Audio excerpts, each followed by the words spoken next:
Минути за културата. На телефонска линија го имаме режисерот Ѓорѓи Унковски. Добро утро. Добро утро, како сте? Супер, одлично, како сте вие?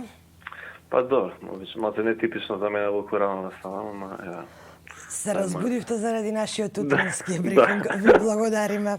Мора прво да ве прашам како се справувате со изолацијава, со целиот овој затворен период, како влијаеше на инспирацијата или сепак можеби се појавија оние негативни чувства за кои што зборува јавноста од типот на депресија поради затвореноста? Па да, дефинитивно микс од чувства. Мислам дека на почетокот некако по-тешко се справувавме, сега за нега се предни на се некако.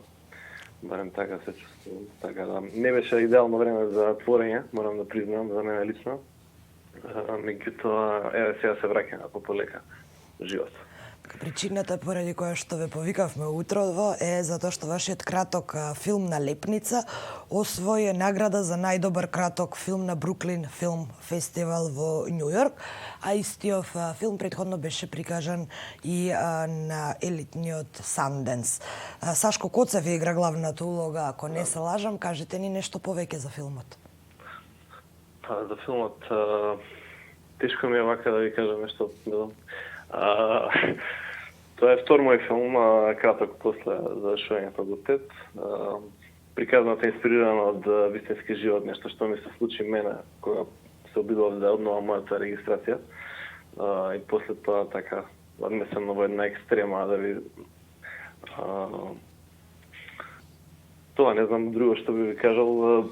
Задоволство беше да се работи со Сашко, тоа ми е втор филм со него. Сум работел на повеќе проекти, врвен професионалец. Целата екипа беше прекрасна. Сам би ги носел со нив, сите нив на сетните мои проекти, така да од тој аспект се беше супер.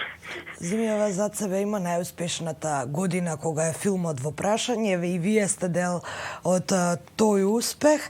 На што се должи успехот според вас? Се разбудија ли конечно филмаџиите во земјава или се внесоа пак можеби некои свежи идеи што го подгурнаа овој успех?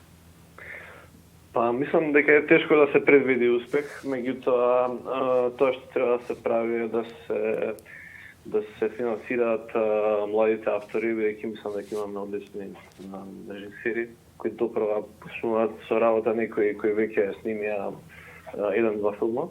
Така да мислам дека од тој аспект е добро да се подржи со финансирањето на младите автори, нешто што агенцијата го прави во последниот период. Така и зошто одбравте краток, а не долгометражен филм? Па тоа е така и процесот сам по себе, значи се треба да се снимаат два кратки филма пред да може да се аплицира за долгометражен. Ние веќе аплициравме за мојот дебютантски долгометражен во февруари, мислам беше или во март. Така да ги очекуваме резултатите од агенцијата и се надеваме на позитивен одговор ќе видиме. Така и што предвидувате вие ке после овој спектакуларен успех кој го доживеавме минатата година, речиси сите престижни фестивали, 2 номинации за Оскар, очекувате дека овој успех ќе продолжи понатаму и дека македонските филмаџи конечно ќе можат и секоја година да стига задржат местото на најпрестижната американска филмска награда?